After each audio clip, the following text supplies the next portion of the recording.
الحمد لله نحمده ونستعينه ونستغفره ونؤمن به ونتوكل عليه ونعوذ بالله من شرور أنفسنا ومن سيئات أعمالنا من يهده الله فلا مضل له ومن يضلله فلا هادي له ونشهد أن لا إله إلا الله ونشهد أن محمدا عبده ورسوله أما بعد قال الله تبارك وتعالى في القرآن المجيد والفرقان الحميد أعوذ بالله من الشيطان الرجيم بسم الله الرحمن الرحيم يا أيها الذين آمنوا إن تطيعوا فريقا من الذين أوتوا الكتاب يردوكم بعد إيمانكم كافرين وكيف تكفرون وأنتم تتلى عليكم آيات الله وفيكم رسوله ومن يعتصم بالله فقد هدي إلى صراط مستقيم يا أيها الذين آمنوا اتقوا الله حق تقاته ولا تموتن إلا وأنتم مسلمون واعتصموا بحبل الله جميعا ولا تفرقوا واذكروا نعمة الله عليكم إذ كنتم أعداء فألف بين قلوبكم فأصبحتم بنعمته إخوانا وكنتم على شفا حفرة من النار فأنقذكم منها كذلك يبين الله لكم آياته لعلكم تهتدون ولتكن منكم أمة يدعون إلى الخير ويأمرون بالمعروف وينهون عن المنكر وأولئك هم المفلحون صدق الله العظيم رب اشرح لي صدري ويسر لي أمري واحلل عقدة من لساني يفقهوا قولي رب يسر ولا تعسر وتمم بالخير سبحانك لا علم لنا إلا ما علمتنا إنك أنت العليم الحكيم برادران اسلام، بزرگوں، نوجوان ساتھیوں اور محترم خواتین، السلام علیکم ورحمۃ اللہ وبرکاتہ۔ آج کا جو موضوع ہے وہ اتحاد ملت کیوں اور کیسے، امت کی وحدت کی اہمیت اور اس کی ضرورت اور اس کی بنیادیں اور اس کا طریقہ، یہ وہ پہلو ہیں جن پر انشاءاللہ آج میں گفتگو کروں گا۔ یہ جو اللہ تعالیٰ نے وسیع و عریض کائنات بنائی ہے، اس کائنات کے سلسلے میں اسلام ایک طرح ہمارے اندر وحدت خلق کے سلسلے میں ایک تصور، وحدت خلق کے سلسلے میں ایک احساس اسلام پیدا کرتا ہے کہ پوری کائنات اللہ کی کائنات ہے، اس پوری کائنات کا جو خالق ہے وہ اللہ ہے۔ الحمدللہ رب العالمین، اللہ کا شکر ہے، اللہ تعالیٰ کے لیے تعریف ہے جو سارے جہانوں کا پروردگار ہے، پوری کائنات کا جو ہے رب ہے، پوری کائنات کو چلانے والا ہے۔ تو آپ دیکھیے کہ جو احساس اور جو مزاج اسلام ڈیولپ کرتا ہے اس میں کتنی جو ہے فراخ دلی کی اور وسعت نظری کی تعلیم اسلام نے ہمیں دی ہے۔ اسلام یہ سکھاتا کہ پوری کائنات اللہ کی کائنات، تو وحدت کائنات کا ایک سبق، سب سے پہلا سبق اللہ کے رسول صلی اللہ علیہ وسلم نے فرمایا کہ الخلق عیال اللہ، اللہ کی جو مخلوق ہے یہ اللہ کا کنبہ ہے، اللہ کا خاندان۔ فاحب الخلق الی اللہ من احسن الی عیالہ، اللہ کے رسول صلی اللہ علیہ وسلم نے فرمایا کہ اس مخلوق کے اندر، پوری کائنات کے اندر اللہ کے نزدیک پسندیدہ وہ ہے جو اس مخلوق کے ساتھ اچھا ہوگا، مخلوق کے ساتھ اچھا سلوک کریں گے، حسن سلوک کریں گے۔ تو گویا پوری کائنات کے اندر جو چرند پرند ہیں، نباتات ہیں، جمادات ہیں، انسان ہیں، جن ہیں، پوری کائنات، تو اس پوری کائنات کے سلسلے میں ایک طرح سے ہمارا تعلق قائم ہوتا ہے، تعلق کائنات کے حوالے سے، اللہ تعالیٰ کی مخلوق کے حوالے سے۔ تو ایک دائرہ ہے جس میں ہمارا مزاج یہ بنایا گیا کہ ہم پوری کائنات کو اللہ کی کائنات سمجھیں اور اس سے ہمارا تعلق ہے۔ اس کے بعد کا جو لیول ہے وہ ہے وحدت بنی آدم، وحدت انسانیت، کہ سارے انسان وہ ایک ہے۔ یا ایھا الناس انا خلقناکم من ذکر و انثی، اے لوگو ہم نے تمہیں ایک مرد اور ایک عورت سے پیدا کیا ہے۔ وجعلناکم شعوبا وقبائل لتعارفوا، اور تمہارے اندر ہم نے جو ہے بہت ساری برادریاں، بہت سارے خاندان، بہت سارے قبیلے ہم نے بنا دیے ہیں، لتعارفوا، تاکہ تم ایک دوسرے کو پہچان سکو۔ تعارف کی غرض سے انسانوں کے اندر مختلف قسم کے خاندان، مختلف قسم کی برادریاں اللہ تعالیٰ نے بنائی ہیں تاکہ ہم جو ہے ایک دوسرے کو پہچان سکیں۔ ان اکرمکم عند اللہ اتقاکم، اللہ کے نزدیک مکرم اور باعزت وہ ہے جو تقوی والا ہے۔ تو پوری کائنات کے حوالے سے ایک تصور اور ایک احساس ہمارے اندر اللہ نے پیدا کیا کہ یہ پورے انسانوں کے حوالے سے کہ سارے انسان وہ جو ہے ایک ماں باپ کی اولاد ہے، آدم و حوا کی اولاد ہے۔ تو آپ دیکھیے کہ یہ دوسرا لیول ہے جس کے سلسلے میں اللہ نے ہمیں رواداری سکھائی ہے، فراخ دلی سکھائی ہے کہ سارے انسان ایک ماں باپ کی اولاد ہے، سب ہمارے بھائی۔ تو گویا آدم و حوا کی اولاد ہونے کے حوالے سے سارے انسان کیا ہیں، وہ ایک وحدت، وحدت بنی آدم، آدم کی اولاد کے حوالے سے وحدت، وحدت انسانیت۔ تو وحدت کائنات کے بعد وحدت انسانیت کا ایک دائرہ ہے، اس کے اندر ایک دائرہ ہے اور وہ ہے ایمان والوں کا دائرہ، جسے ہم امت مسلمہ کہتے ہیں۔ ایمان کی بنیاد پر، اسلام کی بنیاد پر انسانوں کے اندر ایک امت اللہ تعالیٰ نے بنائی ہے اور یہ ہے امت مسلمہ، امت محمدیہ۔ تو ملت اسلامیہ، اس کو اللہ تعالیٰ نے قرآن مجید کے اندر کہا کہ انما المؤمنون اخوہ، اہل ایمان سارے کے سارے پوری دنیا کے اندر جتنے اہل ایمان ہیں وہ سب آپس میں بھائی بھائی ہیں۔ اللہ نے کہا کہ فَأَصْبَحْتُمْ بِنِعْمَتِهِ إِخْوَانًا، اللہ تعالیٰ کی نعمت یعنی اسلام کی بنیاد پر، ایمان کی نعمت کی بنیاد پر تم ایک دوسرے کے بھائی بھائی بن گئے۔ تو گویا آدم حوا کی اولاد ہونے کی حیثیت سے جو اخوت تھی، اس سے گہری اخوت، اس سے بڑی اخوت، وہ اخوت ہے وحدت امت کی اخوت، کہ پوری امت ایک امت، ان هذه امتکم امتا واحدہ، یہ جو تمہاری امت ہے یہ ایک امت واحدہ ہے، یہ ایک امت ہے۔ اللہ نے اس امت کو ایک امت بنایا ہے۔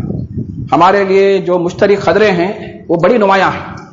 امت مسلمہ کی جو وحدت ہے اس کے سلسلے میں بڑی بنیادی باتیں قرآن و حدیث میں ہمیں ملتی ہیں۔ اللہ کے رسول صلی اللہ علیہ وسلم نے فرمایا کہ لا تدخلوا الجنۃ حتی تؤمنوا، تم لوگ جنت میں داخل نہیں ہو سکتے جب تک کہ مومن نہ ہو جاؤ، جب تک مومن والے نہیں ہوگے تب تک جنت میں داخل نہیں ہو سکتے۔ تو جنت میں داخلے کے لیے جو ویزا ہے وہ ایمان ہے، تو ایمان کے بغیر جنت میں داخلہ ممکن نہیں ہے۔ ولا تؤمنوا حتی تحابوا، یہ دوسری بات اللہ کے رسول صلی اللہ علیہ وسلم نے فرمائی کہ تم لوگ مومن نہیں ہو سکتے جب تک کہ آپس میں تم محبت کرنے والے نہ بنو، یعنی اہل ایمان کے درمیان آپسی محبت، الفت، تعلق، خوشگواری، اس کے بغیر ایمان مکمل نہیں ہو سکتا۔ تو گویا امت کے سلسلے میں یہ تعلیم ہمیں دی گئی کہ پوری امت جب ایک امت ہے تو تمہیں ایک دوسرے کے سلسلے میں فراخ دل ہونا چاہیے، ایک دوسرے کے سلسلے میں خیر خواہ ہونا چاہیے۔ اللہ کے رسول صلی اللہ علیہ وسلم فرمایا کہ المؤمن مالف، مومن جو ہے وہ سراپا الفت ہوتا ہے، ولا خیر فی من لا یالف ولا یولف، اس شخص کے اندر کوئی بھلائی نہیں ہے جو کسی سے محبت نہیں کرتا ہے اور کوئی اس سے محبت نہیں کرتے ہیں۔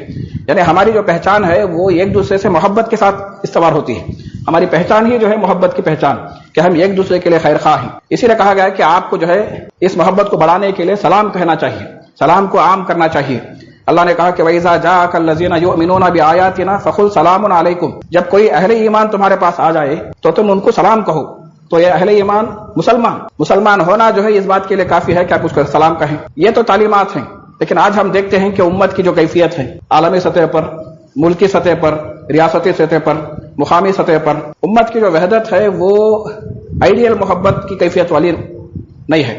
کیفیت جو ہے وہ متاثر ہے، مختلف مسلکوں کی بنیاد پر، مختلف جماعتوں کی بنیاد پر ہمارے درمیان جو تقسیم ہے یہ تقسیم فروعی تقسیم ہے، یہ ضمنی تقسیم، اور اس کی گنجائش ہے۔ مسالک کا جو تعلق ہے، مختلف جو مسالک ہمارے پاس پائے جاتے ہیں، حنفی ہو، شافعی ہو، مالکی ہو، حنبلی ہو، اہل حدیث حضرات ہو، سنی ہو، شیعہ ہو، مختلف جو بھی تقسیم ہمارے پاس پائی جاتی ہے یہ مختلف جو ہے فوکس ایریاز کے حوالے سے تقسیم ہے۔ یہ جو ائمہ فقہ ہے، فقہی امور کے اندر انہوں نے اجتہاد کیا۔ شریعت کے اندر بعض امور ایسے ہیں جس کے سلسلے میں ایک سے زائد مفہوم کے امکانات ہیں، بنیادی چیزیں سب مسلم ہیں، بنیادی قدریں سب مسلم ہیں، سب کے پاس ایک ہے، سب کا خدا ایک، سب کا رسول ایک، سب کا قبلہ ایک، سب کی کتاب ایک، سب کا جو ہے مقصد حیات ایک۔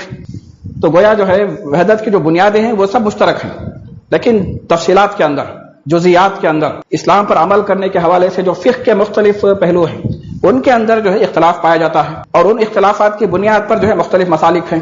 اور یہ جو مسالک کے ائمہ ہیں انہوں نے جو ہے وسعت کی خاطر، اللہ کے رسول صلی اللہ علیہ وسلم نے جو شریعت ہمیں دی ہے اس شریعت کے اندر وسعت ہے، یعنی توسع ہے، آپ شریعت پر مختلف طریقے سے عمل کر سکتے ہیں اور ہر طریقہ اللہ کے رسول صلی اللہ علیہ وسلم سے ثابت ہے۔ تو گویا شریعت کے اندر وسعت کی علامت ہے یہ اختلاف جو مسلکی اختلاف ہمارے پاس پایا جاتا ہے وہ ایک دوسرے سے مخالفت کرنے کے لیے نہیں ہے، ایک دوسرے سے نفرت اور دشمنی کرنے کے لیے نہیں ہے، بلکہ جتنے طریقے ہمارے پاس رائج ہیں وہ سب اللہ کے رسول صلی اللہ علیہ وسلم سے ثابت ہیں۔ تو گویا امت کے اندر مسلکوں کی جو تقسیم ہے یہ فروعی تقسیم، ایک چھوٹی تقسیم ہے۔ اسلام یہ ہمیں سمجھاتا ہے کہ آپ اپنے مسلک پر قائم رہیں، اگر آپ کا اجتہاد اور آپ کا جو ہے علم اس لیول کا نہیں ہے کہ آپ قرآن و حدیث سے راست رہنمائی حاصل کریں تو آپ کو جو ہے ان ائمہ فقہ کی جو ہے پیروی کرنی چاہیے، جنہوں نے قرآن و حدیث کی روشنی میں مختلف مسالک، مختلف طریقے آپ کے سامنے سمجھائے کہ کیسے دین پر عمل کیا جائے، تو اس میں کوئی حرج نہیں ہے۔ لیکن یہ سب مسلک ہوتے ہوئے ہم ایک امت ہیں، یہ احساس ہے جس کو ہمارے اندر پیدا کرنے کی ضرورت ہے۔ تو امت کی جو وحدت ہے یہ بڑی دولت، اللہ نے کہا کہ لو انفقت ما فی الارض جميعا ما الفت بین قلوبہم ولکن اللہ الف بینہم، کہ اگر آپ آسمان اور زمین کے سارے خزانے خرچ کر ڈالو تب بھی آپ لوگوں کے دلوں کو نہیں جوڑ سکتے۔ یہ اللہ کا فضل ہے کہ اس نے لوگوں کے دلوں کو جوڑا ہے، اور اللہ نے کہا کہ فالف بین قلوبکم فاصبحتم بنعمتہ اخوانا، کہ اللہ تعالیٰ نے آپ کے دلوں کو جوڑا ہے ایمان کی بنیاد پر، اسلام کی بنیاد پر، کلمے کی بنیاد پر۔ یہ جو امت کو اللہ نے جوڑا ہے، نبی اکرم صلی اللہ علیہ وسلم نے جوڑا ہے، یہ ایسی چیز ہے کہ اس کے لیے پوری کائنات کا خزانہ خرچ کرنے کے باوجود آپ امت کی جو ہے امت کے اندر الفت نہیں پیدا کر سکتے۔ یہ اللہ کا فضل ہے، اللہ کا احسان ہے، بلکہ ایک غیر معمولی معجزہ ہے، ایک میراکل ہے کہ دنیا بھر کے مسلمان، آپ دیکھیں 150